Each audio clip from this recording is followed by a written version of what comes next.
Un viaje por el cine chileno y del mundo, a través de la mirada de la Cineteca Nacional de Chile.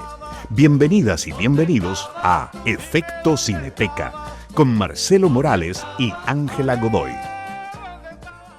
Bienvenidas, bienvenidos, bienvenidas a un nuevo capítulo de Efecto Cineteca, el podcast de la Cineteca Nacional de Chile. Estamos iniciando lo que es el capítulo 43 en Radio UNIAC.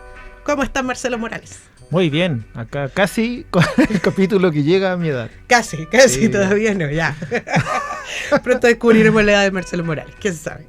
Nunca se sabe. Hoy este es un capítulo especial que vamos a dedicar ahí a un prócer. ¿De la patria o del cine? De las dos cosas, del cine y de la patria. Oye, sí, vamos a estar hablando muchas curiosidades patrimoniales. Sí, traje todo mi arsenal de datos. Estupendo. Vamos a estar hablando acerca de Pedro Sienna. Sí, porque estamos conmemorando un año más de su nacimiento, que fue un 13 de mayo de 1893 en San Fernando. Mira tú, ¿ah? ¿Dónde? Y te voy a contar que el Teatro de San Fernando, para quienes nos escuchan de San Fernando, se va a pasar a llamar Teatro Pedro Sienna. Por el mismísimo. Por el mismísimo. No sabía que había nacido en San Fernando, ahora todo tiene sentido. Sí, así que por eso va a ser homenajeado el día de hoy, en una función especial, con el uso de la muerte con música en vivo, con la copia restaurada de la Cineteca Nacional, con el músico José Rivero al piano, esta ceremonia que se va a bautizar el teatro como Pedro Sienna. Merecido. Qué bonito. Hoy yo quería comentar noticias, pero esta noticia no es en realidad tan noticia. Solo quiero comentar que superamos los 1000 suscriptores en nuestro canal de YouTube. ¡Excelente! Sí, porque mira, mientras hay canales de streaming que ya están así usando las K a otro nivel, como las 50.000K, 10.000K, tienen sus botones de YouTube. Yo soy muy feliz de que tengamos 1000 personas que están suscritas a este contenido que hacemos con cariño, voluntad y horas extra. No, mentira, no horas extra. No, eso lo agregué en broma. Están compensadas. Sí, todo aquí se compensa y todo ordenado. Todos los derechos laborales están garantizados en este lugar. Así que síganse suscribiendo a nuestro canal, denle likes a estos videos, porque nos ayuda a que más gente nos vaya conociendo y comparta la palabra de la Cineteca. Sí, pues. Sí. Pero no ha ido bien, estamos contentos. Sí, y quería comentar otra efeméride más que se nos pasó comentarla. Sí, aquí yo hago mi mea culpa personal, que se me olvidó comentar que se cumple otro año del estreno del Chacal de Nahuel Toro. Ah, sí, pues el estreno comercial. El estreno comercial, sí. Que fue después de su estreno mundial en el Festival de Cine Viña del Mar, el 69. Por eso la película se dice que es del 69, porque se dio por primera vez, pero su llegada a la sala, su encuentro con el público, fue en abril del 70. Sí, oye, y que quería que comentara ahí una anécdota. ¿Cuál? A ver. Una de Nelson Villagra, en El extranjero. Ah, bueno. Coméntala, porque me di cuenta que esa anécdota no ha sido comentada en este programa. Bueno, salió, de hecho, y lo contó en una entrevista de Nelson Villagra, que en alguna función del Chacal en La Habana, no estoy seguro si fue en el marco del Festival de Cine La Habana, dieron el Chacal, es un homenaje a él, pero él estaba presente, y estaba Robert De Niro también. El mismísimo. Sí. Y a la salida del cine los presentaron. Y le diron, Mr. De Niro, él es Nelson Villagra quien encarnó al Chacal. Y él dijo, no puede ser. Esa persona era un campesino de verdad, como no puede haber sido un actor. Y él dijo, no, sí, él es. Y ahí como que hablaron un rato y ya estaba muy sorprendido de la actuación de Nelson Villagra. Porque Robert De Niro es de esos actores de método, ¿no? Claro. Como así. Y ese momento fue como, mira, hay actores que no son de método y son increíbles igual. Y que no trabajan en Hollywood. Sí. Así que sí, pues, ese encuentro ocurrió, certificado por el mismo Nelson Villagra. Me encanta esa anécdota. Oye, y dicho eso, comentaba esta anécdota, quizás deberíamos dar el pase a la primera canción. Antes de adentrarnos en nuestro... de sumergirnos en nuestro mundo de las curiosidades. Chapuzón. Sí, vamos a escuchar a una de las bandas favoritas de este equipo, ya. Ustedes ya lo saben. Si han escuchado este programa lo suficiente, lo saben. Vamos a escuchar a Denver con un tema que hace referencia a una de mis actrices favoritas, Diane Keaton. Escuchamos a Denver en Efecto Cineteca. En Cineteca Online encuentras más de 600 títulos para conocer las eras del cine chileno. Efecto Cineteca, aquí en Radio UNIAC. Estamos de vuelta en Efecto Cineteca, en este capítulo que dedicaremos casi completamente a Pedro Sienna, conmemorando su natalicio. Nació un 13 de mayo de 1893 y falleció un 10 de marzo de 1972. Vivió harto el caballero. Sí. Sí, vio una sociedad chilena igual. Y además que esa gente cambio. Que como que uno cuando lee todo lo que hizo es como que vivió más de una vida. Sí me da un poco de envidia, ¿sabes? Como... Esta gente que vivió como el nacimiento del cine. Más encima, y de toda esa evolución de lo que se convirtió el cine después como este fenómeno. Porque Pedro Sienna, o sea, nosotros quizás lo reconocemos mucho como actor y actor de cine, pero también fue actor de teatro, fue poeta, fue crítico de cine, fue periodista y pintor, ya, o sea, esta gente que es muy talentosa. Y de hecho su nombre artístico, Sienna, o sea, el apellido, porque se llama Pedro Pérez Cordero, es su nombre real. Entonces, un nombre muy chileno. Muy chileno, entonces para darse color, literalmente, ¿sí? Se puso este nombre que apela a un color, al color siena. ¿Como el color cian? Sí. Oh, no lo había pensado nunca. Entonces, por eso es Pedro Sienna. O sea, apela al color dentro de su faceta de pintor. Lo puso como un buen nombre. Y es buen nombre, ¿verdad? Sí, yo encuentro que es un genial apellido. Sí. En la memoria, inmediatamente. Aparte que igual suena como un apellido real. Sí. Oye, y el otro hito muy joven de este joven artista, este alocado de loquillo, fue que el año 1914, que él tenía, a ver si, ¿cuándo tenía? 20 años, casi, 21. Sí. Él participó de un concurso de poesía, el concurso floral, creo que se llamaba, que organizaba la Municipalidad de Santiago, y salió segundo, casi ganó. ¿Y sabes quién ganó ese concurso? ¿Sabes? Sí, yo sé quién ganó. Gabriela Mistral. Una cosa poca, ¿cachai? Pero ahí como para que veáis la estatura de Pedro Sienna. Y que coincidió con otras grandes figuras de la cultura chilena. Los Juegos Florales de Poesía. Claro, tenía 21 años. A los 21 años.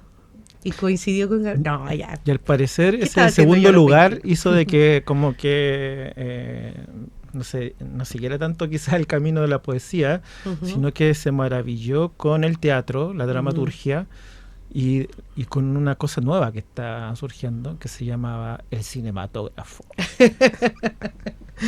Así que su primera incursión en el cine llega en 1917 con El Hombre de Acero, que es una película que codirige con varios loquillos jóvenes de la época, que fueron sus grandes amigos en su vida, que uno es Jorge Delano Coque, otra persona así, de quien hemos hablado también en este programa, Nemesio Martínez y Rafael Frontaura, que después se convirtió en actor muy importante, no solo en Chile, sino que también en Argentina. Y ellos se agruparon y hicieron esta película de forma colectiva, de la cual también ellos mismos actuaban, la hacían todas, y que estaban bajo el alero, se puede decir, de Salvador Gian Bastiani, que era un italiano que había llegado a Chile, que se casó con Gabriela Bucenius, de quien también hemos hablado, y que él fue un poco el que formó técnicamente a toda esta gente, o sea, un poco le enseñó la técnica, el lenguaje cinematográfico. De ahí empezaron esta carrera, y ahí fue el debut de Pedro Sienna tras y delante de las cámaras. Pero en una primera instancia empezó a protagonizar películas más que dirigir. Entonces hizo Todo por la Patria con Arturo Mario, que era un cineasta argentino que llegó con su esposa María Padín, que también era cineasta, y se vinieron a Chile como cachando que acá podrían ahí como destacar más que en Argentina. y después hizo La Avenida de las Acacias y después hace Manuel Rodríguez el año 20. Y ahí pasaron cositas. Porque Manuel Rodríguez, una película dirigida por Arturo Mario, y que quien encarna al héroe patrio es Pedro Sienna. Entonces lo que se dice es que a él no le gustó tanto esa película, como quedó. Y tampoco Manuel Rodríguez tenía como un rol tan importante, entonces él no aparecía mucho, no era el gran protagonista. Estaba basado en la novela Durante la Reconquista de Alberto Plecana, y él quedó con la bala pasada. Y dijo, yo alguna vez voy a resolver esta situación. Voy a hacerle honor a Manuel Rodríguez de verdad. Voy a hacer mi película, esta sí me va a quedar buena. Y entonces 5 años después hace El Húsar de la Muerte, que es por quien recordamos principalmente a Pedro Sienna, ¿no? Sí, me gusta el título El Húsar de la Muerte. Como que siento Buenísimo. que le da una cosa épica, así Sí. increíble a la película. El Húsar de la Muerte. Y bueno, pero antes hace otras películas que ninguna de estas podemos ver, lamentablemente. Eso mismo te iba a preguntar, como qué pasó todo este cine, dónde está. Es que no había criterio de que las películas eran importantes de conservar para el futuro. Se pensaban que eran obras que se explotaban en un momento que la gente veía y después pasaba y había que hacer otra, ¿no? Entonces eso hizo de que casi todo el cine mudo chileno, que fue muy mucha producción, muy amplio, muy rico, quizá el momento más productivo del cine chileno del siglo XX, incluso se podría decir, y El Húsar de la Muerte es como uno de los grandes hitos de ese momento, se perdió. Y El Húsar de la Muerte justamente sobrevive por el milagro de que yo creo que su mismo éxito hizo que la película Pedro Sienna tuviera esa visión de quizás tenerla guardada, o que otras personas las tuvieran guardadas, porque el año 43 se vuelve a exhibir, ya le meten un poco de mano para sacar los intertítulos mudos, le ponen los subtítulos encima de la imagen, le ponen una música incidental, que era música clásica, y se vuelve a estrenar en salas en el año 43 como una muestra de ese pasado glorioso del cine chileno. Entonces, Igual que divertido, como el pasado glorioso era hace 20 años, dijeron. Sí, pasaron 20 años y dijeron el pasado. Porque además que piensa que el cine había cambiado mucho, era el cine mudo y ahora el cine sonoro, entonces ya se veía como anticuado. Y bueno, eso después, esa copia fue la que fue reencontrada a fines de los años 50 por Sergio Bravo, este gran director también chileno, y que se sorprendió al encontrarla y sintió de que eso no era solamente una película vieja, sino que una obra patrimonial de memoria importante. Y ahí emprendió este primer, quizás como proyecto de restauración, con esa conciencia de restauración de una obra patrimonial importante. Y por eso ahí se restaura junto con Pedro Sienna mismo, ayudando en el proceso de rearmado y de reconstrucción. Y por eso podemos ver el Húsar hasta el día de hoy.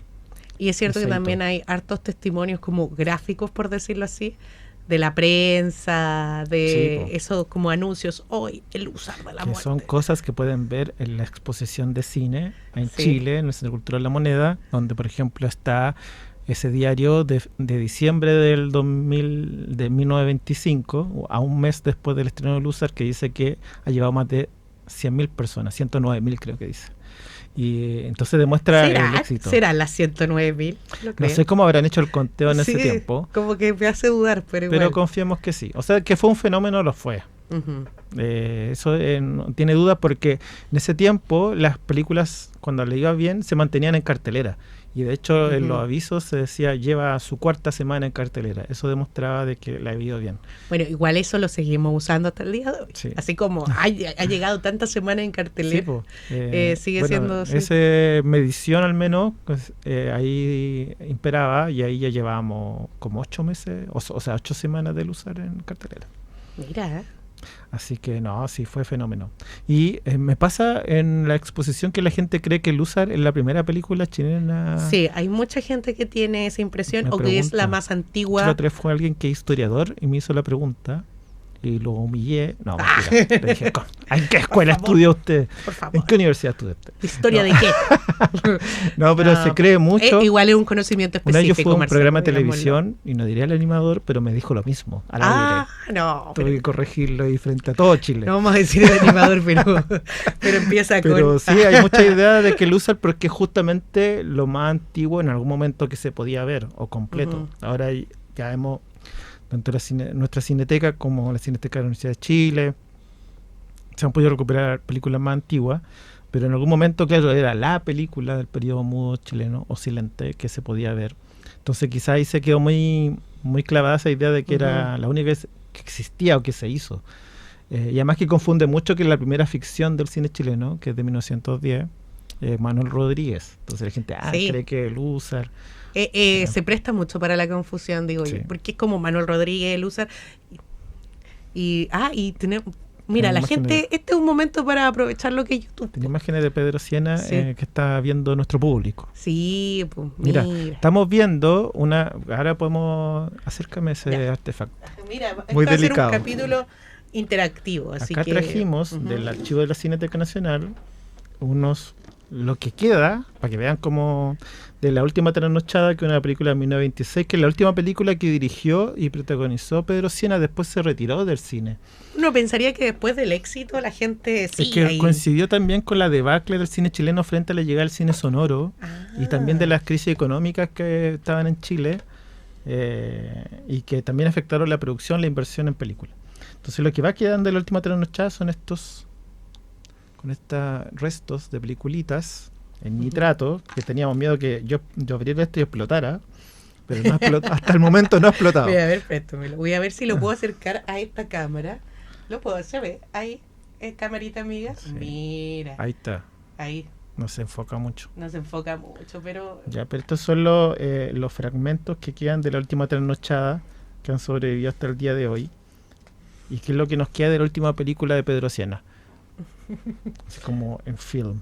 En este momento interactivo ahí está pasando la versión digital de... También hay algunos fragmentos. En algún momento se decía que estaba completa Un Grito en el Mar.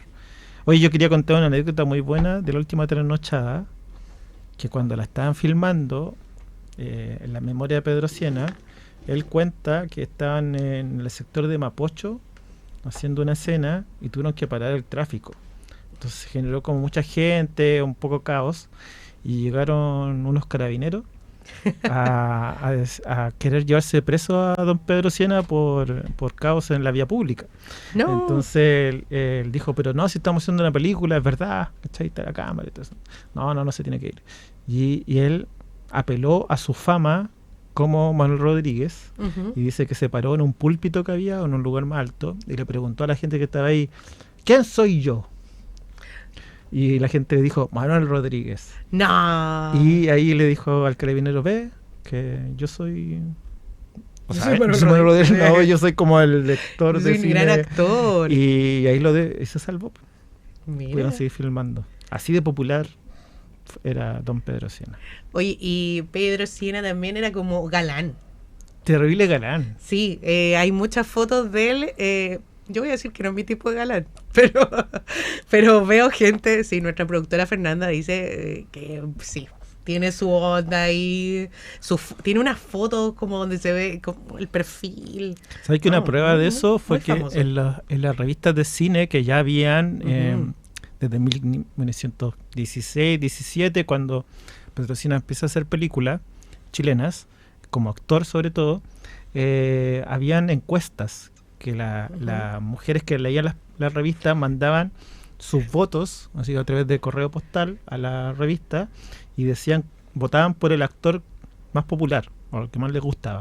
Entonces hacían unos rankings que salían semanalmente en la revista a partir de esos votos, y Pedro Siena estaba metido entre los primeros lugares. No, así se las traía.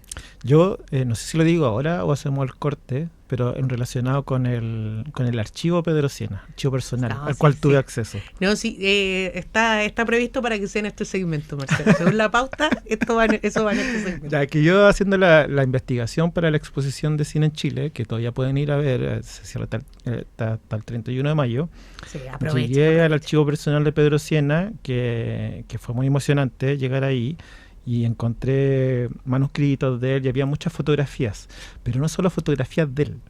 O sea, había muchas fotografías de él y una está expuesta en la exposición donde él, con dedicatoria.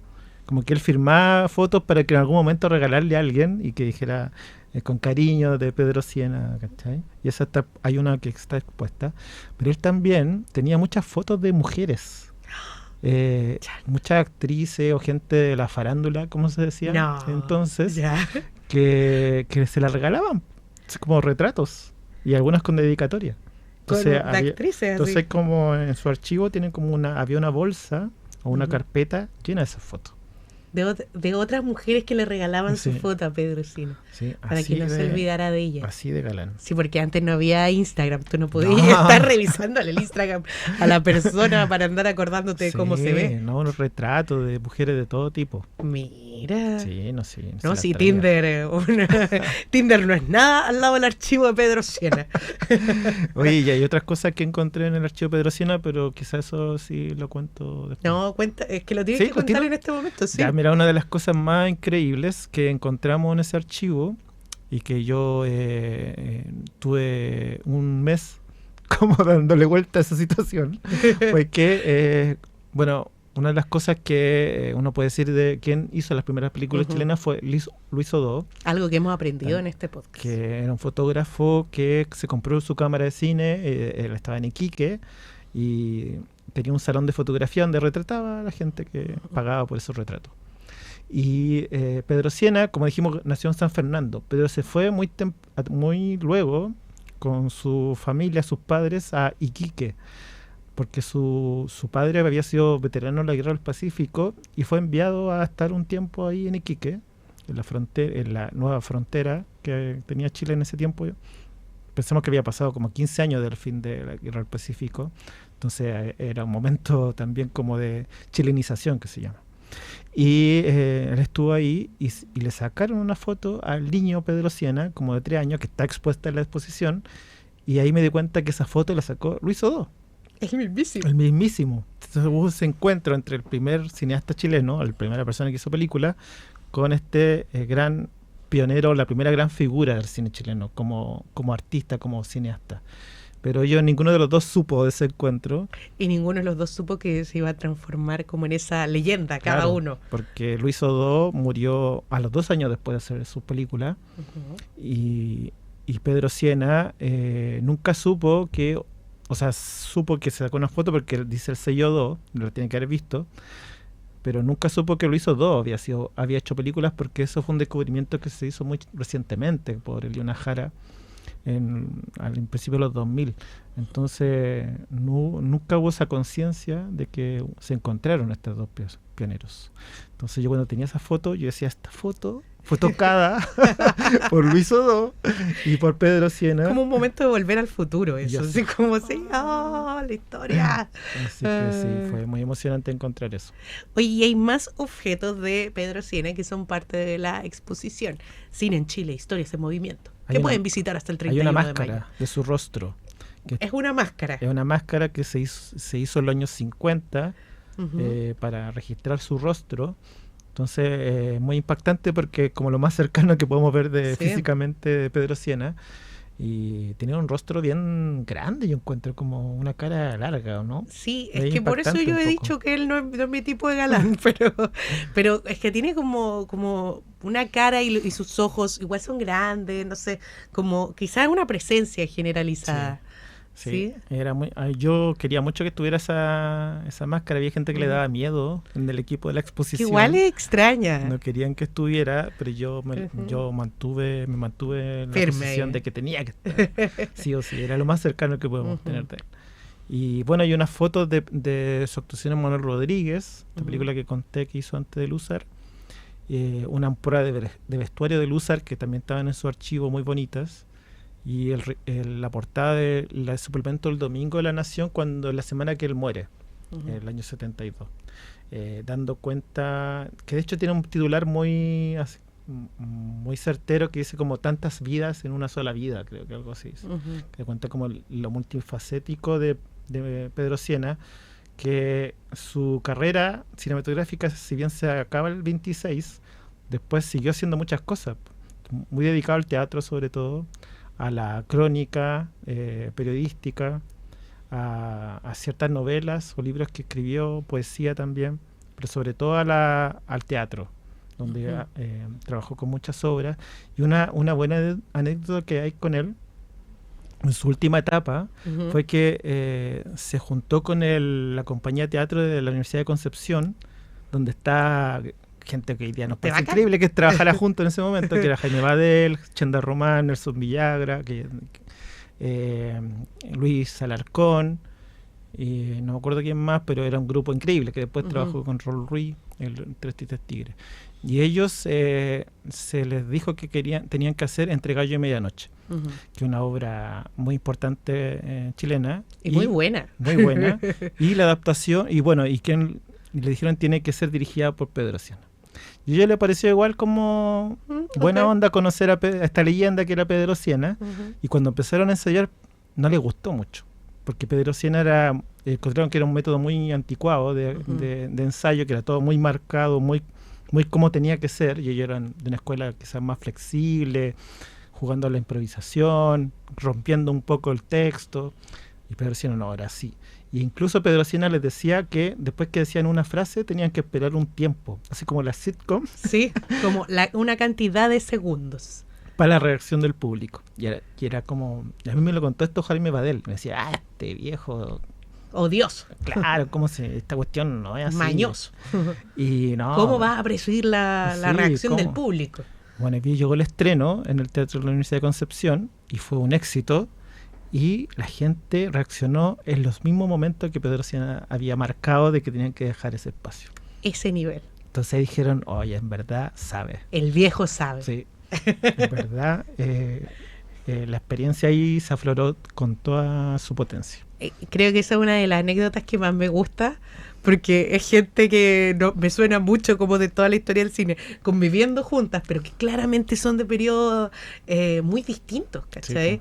Sí, pero me encanta pensar que el viejo sabía. Viejo, y bonito pensar que toda esa gente estuvo junta, colaborando. Sí, convivió. Qué rabia, ¿cachai? Qué ganas de haber ido a ver esa versión de Entre Gallo y Medianoche.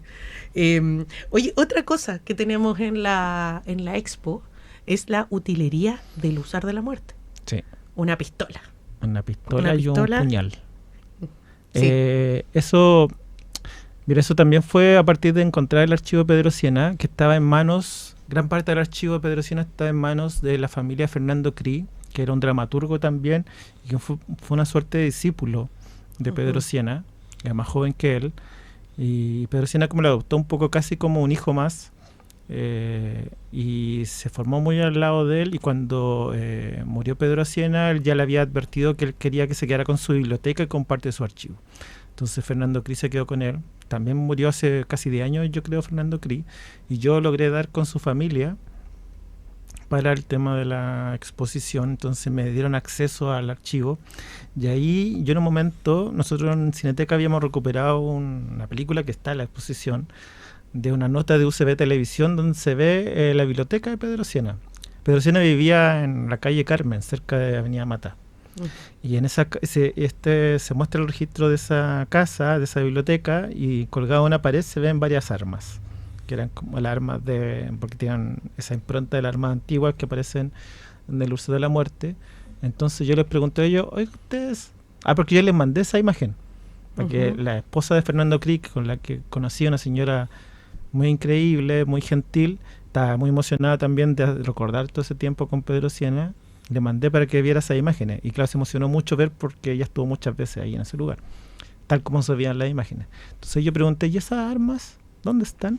Existen. Entonces ella, la hija de Fernando Cri, me dijo, están y las tiene mi hermano, se le habían repartido un poco entre la familia. Entonces yo, manteniendo la compostura, dije que tenía que por favor las pasaran para la expo, y se lograron encontrar esas dos. Espera, ¿y tú tomaste con tus propias manos el arma del Lúzar de la Muerte? Sí. ¿Y apuntaste a alguien? No, ya, sí. No, respeté. No, solo estabas así como un momento Indiana Jones. Sí, pero además como muy, de nuevo, esa idea de que lo tocó Pedro Sienna, como que a mí me conmueve mucho pensar esa materialidad que pasó por ahí, por esa gente a la cual uno admira tanto a la distancia. Oye, y para, no sé si ir cerrando este segmento que le hemos dedicado a Pedro Sienna, creo que hay que hablar de que, bueno, Pedro Sienna en el 66 recibe el Premio Nacional de las Artes, y que existe también un reconocimiento para el cine chileno llamado los Premios Pedro Sienna, que existen desde el 2006, que otorga el Ministerio de las Culturas, ahora junto a la Academia de Cine. Uh-huh. Y en el fondo sería como el máximo galardón del cine nacional, está dedicado a el mismísimo Pedro Sienna. Sí. Y uno dice, ¿el Siena va para? No, ¿te ganaste un Siena? Así, esa es la pregunta. Muy merecido en todo caso.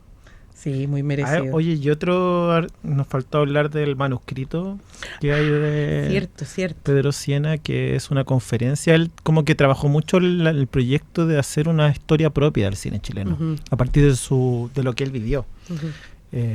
Y eso está contenido en un libro muy importante que se llama Obras completas de Pedro Sienna, que se publicó en 2011. Ahí está transcrito, pero acá está el manuscrito original con la portada que dice que la dio en una conferencia en el año 62 en la Escuela de Periodismo de la Universidad de Chile.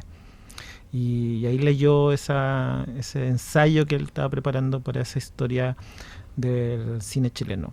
Quería nombrar acá a Mauricio Valenzuela, que fue Emilio Valenzuela, que fue el que escribió parte de este libro de obras completas y que me dio todo este acceso a todo este archivo. Y también quería contar que cuando hicimos el recorrido con Alicia Vega, yo llegué a ese momento y le mostré a Alicia ese manuscrito, y así como para que se impactara, pero Alicia obviamente me dijo, yo estuve ahí en esa conferencia. Listo. Y todo así como, mira, toda mi sorpresa se cayó. No, pero se sorprendió con las armas. Ya. Eso fue, sí. Qué bueno que la exposición logró sorprender a Alicia Vega, porque creo que eso estaba difícil. Oye, y en la exposición también encontramos la declaración de el Lúzar de la Muerte como monumento histórico, sí, que es una definición que solo tiene hasta el momento esta película. Solo un título. Un título, una película chilena. La podemos llamar monumento histórico. Sí, pues, ni más ni menos. Que deberían haber más. ¿Tú crees? Que vamos a empezar a trabajar. Ay, Dios mío. Pero, sí. Se viene reunión de pauta, gente. Pero eso da cuenta como de la potencia, de la importancia del Lúzar, y que creo que ha sido muy importante porque mucha gente, si bien quizás no está a conocer el cine chileno, le suena el Lúzar de la Muerte. Me he dado cuenta con la exposición. Y bueno, y viene esa idea de que es la primera película chilena, como que viene igual yo no creo que es una idea tan errada, como porque ya hemos dicho, es una de las películas completas que se puede ver, más antiguas. Pero sí, pero es bonito. Es un largometraje de ficción, que muchas veces la gente piensa que la película es igual a largometraje de ficción, no necesariamente otro tipo de registros. Y sí, es bonito poder encontrarnos con eso. Quiero mencionar también de que, bueno, si ustedes han escuchado todo este capítulo y no han visto el Lúzar de la Muerte, lo pueden ver en cinetecanacional.cl. Está disponible el Lúzar de la Muerte. Tiene la versión con la música de La Pato Gallina, sí, que es una gran compañía teatral que también hizo una obra de teatro acerca de el Lúzar de la Muerte. Y también está la versión con herramientas de accesibilidad audiovisual, que creo que es importante mencionarlo, porque El Lúzar de la Muerte, si bien es una película que no tiene diálogos, verla con accesibilidad es súper entretenido. Perdón, sí, yo sé que quizás no es la palabra, pero en el revelador. fondo es revelador, va con los subtítulos descriptivos ay, ¿cómo se llama? Cuando la... No va con lengua de señas, subtítulos de audiodescripción. Va con la audiodescripción, entonces también es interesante porque hay cosas, cuando tú no estás acostumbrado a ver una película silente y menos una película en blanco y negro, no estás acostumbrado, entonces no te fijáis en todas las cosas. Y eso también te ayuda. Y para la gente que quizás no soporte el silencio o una película sin diálogos, también es una buena forma de verla, ¿cachai? Oye, hace poco me acordé ahora que tengo que recordarme de buscar eso, pero alguien me contó una vez que en los años 80, en poblaciones, cuando también se exhibían realizaciones de teleanálisis, de ictus, como contrainformación de la dictadura, alguien me contaba que también se daba el uso de la muerte como complemento a esas notas, y que me decía que que habían hecho una versión muy propia porque como la tele era media pequeña y la gente no veía muy bien algunas acciones, le habían puesto descripción con voz, como si ahora está pasando esto, ¿cachai? Porque la gente como que no se perdiera tanto. Y me decía que tenía la copia, así que tengo que acordarme como para ir a buscar esa copia porque sería muy bonito ver eso. Y divertido, siempre es bueno saber como qué cosas se destacan según los públicos. Oye, para cerrar solamente quería dar otro hito de Pedro Sienna, que recibió el Premio Nacional de Arte el año 66 como por su trayectoria en todas las artes que ejerció, no solamente el cine. Así que la hizo toda, don Pedro. La hizo toda, un hombre del Renacimiento en la época equivocada. Y también quería contar un sueño que tengo. Una aspiración en la vida. Por favor, que ojalá apareciera, abre tu corazón. Que apareciera, ojalá, otra película que dirigió Pedro Sienna y que ojalá fuera Un grito en el mar, que es la película que hace antes del uso de la muerte, del año 24, y que en algún momento se dice que la película estaba por ahí, como igual que el usar, como que estaba los rollos ahí dando vuelta, pero nunca más supimos de eso. Así que quizás algún coleccionista o alguien por ahí en su casa tenga ojalá ese resto del grito en el mar, que las críticas y muchos años después gente decía que era la mejor película jamás hecha del cine chileno. Ay, no, en serio. Que era mejor que el usar. Mira, y nos la estamos perdiendo. Entonces el sueño sería que ojalá apareciera. Sí, solo tenemos ahí como unos frames, para recordarla. Y las fotografías que aparecieron en la prensa de la época también han sobrevivido. Pero ojalá. Roguemos. Ya no nos vamos a poner en hereje en este espacio. Bueno, muchas gracias por escuchar este especial dedicado a Pedro Sienna. Y si quieren saber más del Lúzar de la Muerte, también tenemos un capítulo sobre el Lúzar de la Muerte, donde hablamos un poco más acerca de el proceso de restauración, que da para largo. Así que, y no nos queremos repetir, porque igual, digámoslo, hemos repetido alguna anécdota de este capítulo, pero siempre vale la pena acordarse de estas cositas. Vamos a escuchar una canción. Vamos a escuchar a Patricio Mans con un tema también medio Manuel Rodríguezco. Vamos a escuchar el cautivo de Tiltil en Efecto Cineteca. En Cineteca Online encuentras más de 600 títulos para conocer las eras del cine chileno. Efecto Cineteca, aquí en Radio UNIAC. Estamos de regreso en Efecto Cineteca, en nuestra querida casa Radio UNIAC, que está cumpliendo su primer año, se me olvidó nosotros decirlo. También, nuestro primer año ya al aire también. Increíble que hemos logrado permanecer, seguir, persistir en este desafío de llevarles un capítulo semanal. Y voy a aprovechar de decir, estamos en YouTube, en el YouTube de Cineteca Nacional, pero también en el YouTube de Radio UNIAC, así que vayan a suscribirse a esas cuentas y por supuesto que nos pueden comentar este capítulo, qué datos les gustaron, qué no sabían y qué temas les interesaría también que abordáramos. Nosotros somos gente que lee los comentarios. Sí, y nos ponemos muy contentos cuando nos dicen algo lindo. Mira, y cuando nos dicen cosas feas, igual yo me pongo pero igual escuchamos todo, y hay algunas como críticas constructivas, como dicen, también las consideramos y les damos una vuelta. Sí, este equipo es receptivo. Vamos a hablar ahora un poquito, para ir ya cerrando este capítulo, de algo que se viene en nuestra programación del mes de mayo, mes del patrimonio, y que también son una dupla, el dúo de la historia, ¿no? Un dúo de la historia del cine nacional, que vamos a tener unas funciones especiales dedicadas a la obra de Nieves Jankovic y Jorge Di Lauro. Sí, que son películas que restauró la Cineteca, que se consideran algunas perdidas para siempre, pero se hizo el milagro de devolverla a la vida y que dieron cuenta como de la gran destreza estética, artística de Nieves Jankovic y Jorge Di Lauro. Entonces vamos a exhibir el jueves 28 Andacollo y San Pedro de Atacama en un programa doble, y el viernes luego Los Artistas Plásticos de Chile, que es una increíble película, y más Isla de Pascua. ¿Y quiénes eran estas personas, Marcelo? ¿Quiénes eran? Unos loquillos. ¿Quién también, es? otros loquillos. El Jorge Di Lauro era un cineasta, un técnico argentino, y que llega a Chile en los años 40 a formar parte de este proyecto que se llama Chile Films. Y que viene con su expertise como sonidista. Entonces hace cargo un poco de ese departamento y empieza a trabajar en las primeras películas de la producción de Chile Films. Y ahí conoce a una joven que había llegado a Chile Films a ofrecerse para trabajar en el departamento de arte. Tenía un vínculo fuerte con el arte, con las plásticas. Entonces ella cree, y le gustaba el cine, entonces cree que puede trabajar en el departamento de arte, pero ahí le dicen, ¿sabe que usted igual tiene buena pinta? Usted es bonita. Usted es linda, podría trabajar como actriz. Y empieza a hacer actriz en las películas en Chile Films, en los estudios Chile Films, y ahí se conocen con Jorge Di Lauro. Pinchan. Y empiezan una relación que después empiezan primero a producir películas, a trabajar como en las producciones de algunas películas, por ejemplo como Encrucijada de Patricio Caulen en el año 49, y después ya empiezan a este proyecto de hacer sus propias películas.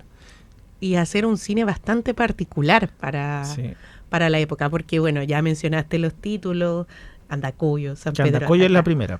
San Pedro de Atacama, después Isla de Pascua, que es un cine documental que influye mucho después en lo que empezamos a ver de como un documental más autoral, por decirlo así, un poco más alejado de lo que es el reportaje. Y también como celebratorio, por así decir, de la identidad chilena, como Andacollo, que registra una celebración religiosa muy importante del norte de Chile, con música Violeta Parra original, que era amiga de ellos, y con un ojo plástico inédito quizás para la época, como de los encuadres, los primeros planos de la gente, que está, los devotos, algo de una forma que nunca se había visto, y además que ellos también, algo muy ambicioso que les costaba muy caro, que era a color la película. Sí. Ellos ponían todos sus ahorros, invertían realmente en esta película. El retorno era casi cero. O sea, era una pasión total por hacer una gran obra, que después no iban a vender mucho, no iban a ganar mucha plata de vuelta. Pero son como testimonios también clave de cómo eran estos lugares en las épocas en donde los filmaron. Porque, por ejemplo, los registros que hay de Rapa Nui, que parecen así como increíbles, ver los Moai a color, pero que parece como ya lo más... la postal, por decirlo así, pero ellos se salen de esa mirada turística y van a las personas también, a conocer como lo que hacen, o no sé, hay una sensibilidad muy curiosa en lo que hace la dupla de Jankovic Di Lauro, y que creo que es algo que agarran después los cineastas. Y se nota también como esa destreza técnica que la traía Jorge Di Lauro, del sonido también, la música en sus películas es muy importante.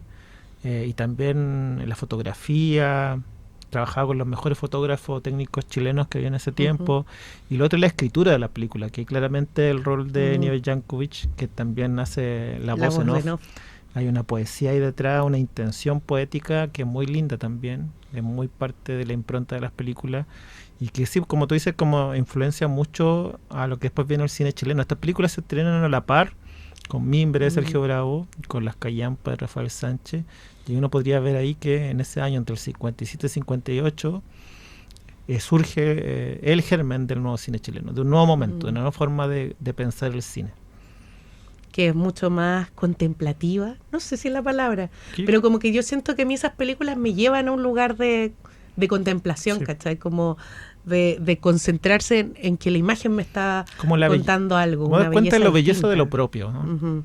Que es como el orgullo de algo propio y que el cine lo refleja de una forma particular. No se refleja como una película de Hollywood, con una técnica hollywoodense o clásica, sino que se busca también algo nuevo desde ese punto de vista. Y ahí está la música, la forma de fotografiar, los rostros de la gente, ¿no? Que son muy importantes en las películas de ellos. Eso me llama mucho la atención también, como poder ver a las personas y poder ver rostros, ¿sí? A las niñas, a los niños que van filmando, no solo porque ahí como que creo que el documental a veces nos permite decir, oye, cómo se vestía la gente en cierta época, cómo se movían, cómo era esa cotidianidad, y también siento que hay una entrada a esos mundos con mucho respeto, ¿cachai?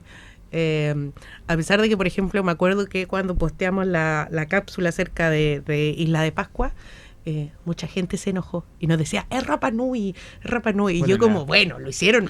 A ver, el nombre del documental... La película se llama así. Se llama Isla de Pascua. Nosotros no podemos cambiarle el nombre. Y en esos momentos también se le llamaba más Isla de Pascua que Rapa Nui. El día de hoy todavía hay gente que la nombra así. Está todo bien con eso. Oye, y hace poco me acordé que hace un mes murió Isabel Pacarati, que fue nombrada como Patrimonio Cultural Inmaterial. Representante de la cultura Rapa Nui, y ella aparece niña en Isla de Pascua y sale bellísima arriba cabalgando en un caballo, que en verdad está falseada cabalgada en el caballo, pero es muy linda esa escena, y además ella aparece corriendo alrededor de unos moai. Es una de las escenas que más lindas, creo yo, de la película, y esa niña es Isabel Pacarati. Para que veas donde nos puede trasladar la dupla Yankovic-Di Lauro. Oye, y estas películas, bueno, fueron restauradas por la Cineteca. ¿Por qué se elige la obra de esta dupla? Bueno, justamente para rescatar ese inicio de un nuevo momento del cine chileno. Y además que estaban olvidados un poco porque las películas estaban perdidas. O sea, Isla de Pascua se pensaba que se había perdido para siempre hasta que apareció una copia en manos de la hija de Nieves y Jorge, Gisela, y ese fue un trabajo en conjunto con ella de encontrar las mejores copias, reconstruir las películas, porque incluso no estaban muy bien montadas las copias, entonces tuvimos que apelar a alguna gente, al recuerdo de alguna gente que las vio en su momento. Me acuerdo que llevamos a un par de críticos importantes de la época que la sentamos a ver y como traten de acordarse si esto fue lo que vieron, ¿cachai? No sé, para que un poco sentir de que íbamos por buen camino. Y así se reconstruyeron estas películas que ustedes van a poder ver este fin de mes en la Cineteca. Sí, así que celebramos nuestro mayo patrimonial con la dupla Yankovic-Di Lauro. Aquellas personas que no puedan ir a la sala, yo de verdad recomiendo demasiado ver estas películas en sala, porque insisto que como que se sumerge en el universo que te están mostrando. Aquellas personas que no las puedan ver en nuestra sala, las pueden ver de forma online en cinetecanacional.cl, nuestro sitio, que ahora tú te puedes ir a una sección que dice Cineteca Online. Buscador, y es muy fácil. Pueden ahí buscar por título, año. Ahí está. También esperamos su feedback en torno a la Cineteca Online, ¿sabes? Porque sí, podemos ir ahí trabajando. Queremos ir trabajando, ir mejorando para ustedes, así que todo feedback en torno a la Cineteca Online. Todo esto en el marco de Mayo Patrimonial, que le decimos nosotros, que es un mes importante, que termina con el Día de los Patrimonios, el fin de semana. Y yo quería remarcar otra función, que si bien no es cine chileno, pero para mí es importante, porque me parece hermoso que podamos dar esta película, que es Lumière, La aventura continúa, que es una película hermosísima, que yo no he podido ver, solo vi la primera parte, que se llama Lumière, La aventura comienza, y que es básicamente la reunión de películas de la compañía Lumière, fundada por Auguste y Louis Lumière desde los inicios del cinematógrafo, y que las vemos en pantalla grande, restauradas, no sé. Yo estoy muy emocionado de que la vayamos a dar en Cineteca el martes 19 a las 19 horas, totalmente gratis. Sí, como lo saben, nuestra programación es totalmente gratuita. Pueden reservar sus tickets en cinetecanacional.gov.cl o cinetecanacional.cl y, como siempre, la programación disponible en nuestras redes sociales, ahí con el detalle. Para cuando digan, me olvidé o no. Me olvidé qué fecha dijeron, no sé qué, no lo anoté mientras escuchaba el podcast. Estaba lavando losa mientras escuchaba este podcast. Entonces ahí en nuestras redes sociales van a encontrar toda la información. Así que un gran mes, todavía nos queda mucho por ver. Sí, nos queda mucho por ver. Se vienen también los estrenos chilenos, internacionales. Así que muy atentas a nuestras redes, porque siento que yo ya estoy terminando este capítulo sin querer, ¿sí? Sí, yo creo que ya estamos en la hora. Hablamos harto, espero que les haya gustado. Denle like a esta transmisión en YouTube y síganos en nuestras redes sociales. ¿Qué más puedes decir, Marcelo Morales? No, que nos vemos la otra semana, que estamos muy contentos de este momento de Cineteca, muy activo, con mucha gente siempre en nuestra sala, muchas actividades como siempre. Todo pasa. Y nuestro sitio web que nos tiene muy felices, orgullosos. Sí. Así que un gran momento. Sí, así que vayan, disfruten de las funciones. Nos vemos en la sala. En un próximo episodio de Efecto Cineteca. Adiós. Esto fue Efecto Cineteca. Nos encontramos el próximo miércoles aquí, donde el cine se escucha. Puedes revivir este capítulo en YouTube, Spotify y radiouniac.cl.